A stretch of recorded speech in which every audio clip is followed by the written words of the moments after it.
जी बिस्मिल्लाहिर्रहमानिर्रहीम। आज हमारा टॉपिक है शेयर वैल्यूएशन।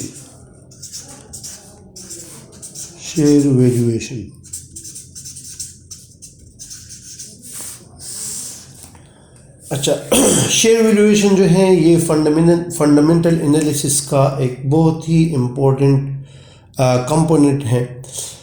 शेयर वैल्यूएशन बहुत ही सिंपल अल्फाज में ये है कि हम जब कंपनी के शेयर्स ख़रीदते हैं या शेयर इशू करते हैं तो दोनों लिहाज से हम उसकी वैल्यूएशन करेंगे।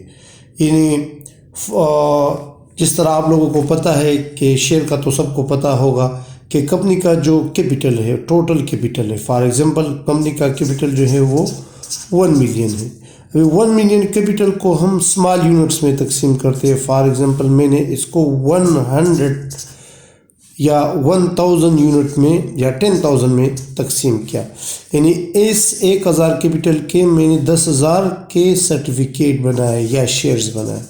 और एक की कीमत कितनी है? एक की कीमत जो है इस हिसाब से एक की कीमत 100 रुपये बनती है। सही है। तो इस 100 रुपये का जो 1 यूनिट है इसको हम शेयर कहते हैं। अच्छा, कंपनी जो है वो शेयर इशू करती है और इन्वेस्टर जो है वो शेयर को परचेज करती है for the purpose of earning profit. अभी शेयर जो है ये परपेचुअल टाइम के लिए होता है। परपेचुअल से मुराद ये है कि जब तक कंपनी है तो शेयर की भी लाइफ है। अच्छा, शेयर हम अभी पढ़ेंगे इन्वेस्टमेंट के लिहाज से।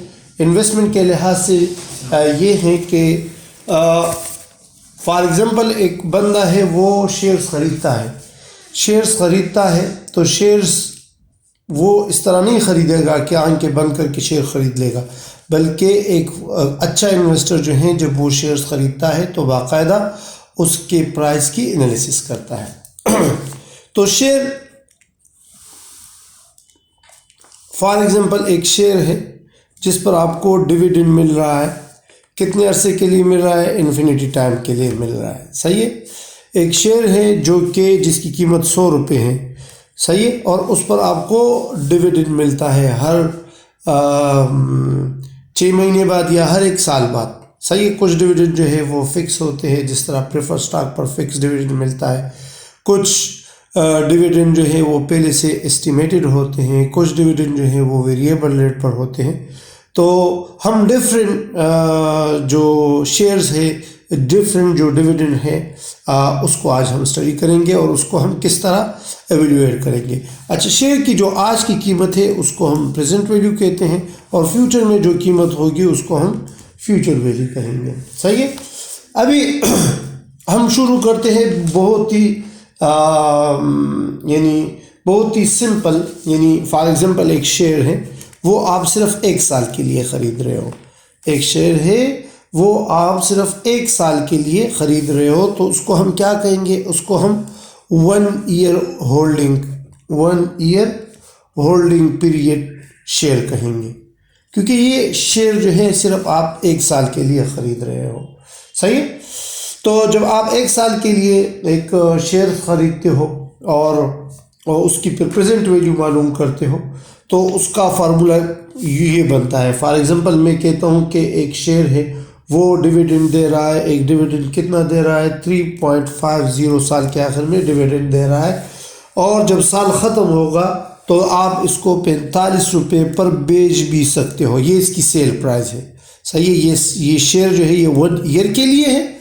और से सुन ले। अच्छा, ये शेयर जो है 1 साल बाद डिविडेंड देगा 3.50 और 1 ही साल बाद जो है आप इसको सेल करोगे कितने पर? 45 रुपीज़ पर। सही है। तो इस शेयर की जो है प्राइस क्या होगी? सही है। तो इसको हम क्या कहते हैं? इसको हम 1 ईयर होल्डिंग कहते हैं। जब 1 ईयर होल्डिंग होगा तो उसका फार्मूला ये बनता है कि it's not is equal to dividend 1 divided by 1 plus k, जो डिस्काउंट रेट या जो रिक्वायर्ड रेट ऑफ रिटर्न है। इसको आर से भी कुछ लोग ज़ाहिर करते हैं, के से भी।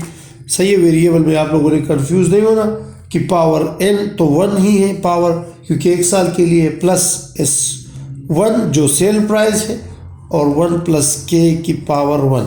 सही है। इधर मैं आपको ये क्लियर कर लूँ कि D1 जो है वो क्या है, D1 जो है वो डिविडेंड है जो आप eight the end of the year पे करोगे, और S1 जो है वो क्या है, वो sale price at after 1 year, और S0 जो है वो प्रेजेंट वैल्यू है, प्रेजेंट वैल्यू ऑफ शेयर, तो जो कि हमने मालूम भी करनी है। तो इस सवाल के लिहाज से हमारे पास D1 जो है 3.5 है, S1 जो है 45 है, के फॉर एग्जांपल मैं कहता हूँ कि रिक्वायर्ड रेट ऑफ रिटर्न, इसमें आप कितना कमाना चाहते हो, मैं इसमें कमाना चाहता हूँ 25%। तो इस फार्मूले के मुताबिक आपका फार्मूला बनेगा 3.5, ये डिविडेंड हुआ 1 प्लस के, तो डायरेक्ट में प्लस कर लेता हूँ 25.25% हुआ, प्लस S1 जो है 45 और डिवाइड बाय 1.25 की पावर 1। इसको जब आप सॉल्व करोगे तो इससे आ जाएगा इस पोर्शन से 2.8 और इस पोर्शन से 36, तो आपका आंसर जो है प्रेजेंट वैल्यू आपकी हो जाएगी 38.80। सही है। ये क्या था, ये जो है ये 1 ईयर होल्डिंग था। अभी मैं आपको पढ़ाऊंगा मल्टीपल ईयर के लिए, जब आप डिविडेंड 1 ईयर से ज़्यादा के लिए ख़रीदोगे। अच्छा, जब शेयर की लाइफ 1 ईयर से ज़्यादा होती है तो उसको हम मल्टीपल ईयर होल्डिंग कहते हैं, मल्टीपल ईयर होल्डिंग।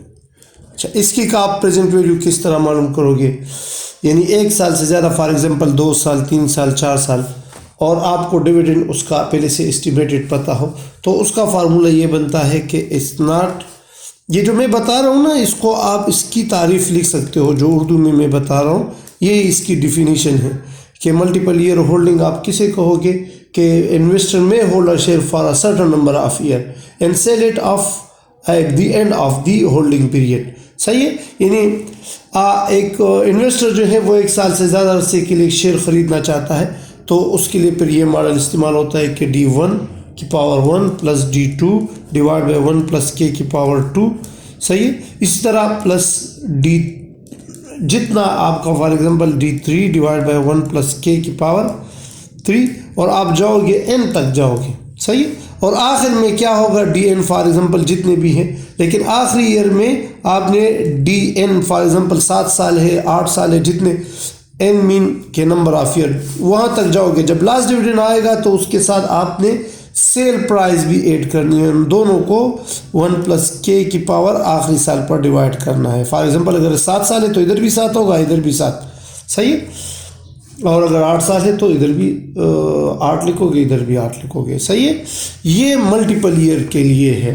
अच्छा, इसका फार्मूला मैंने बता दिया, इस पर एक क्वेश्चन मैं करवाता हूँ कि फॉर एग्जांपल एक शेयर है जिस पर आपको पहले साल डिविडेंड 1 मिलता है 3.5, डिविडेंड 2 मिलता है कितना 4, डिविडेंड 3 आपको मिलता है 4.5, और इसी साल के आखिर में जब आप इसको सेल करते हो सेल प्राइस, तो वो सेल प्राइस इसकी 75 रुपीज़ है। सही।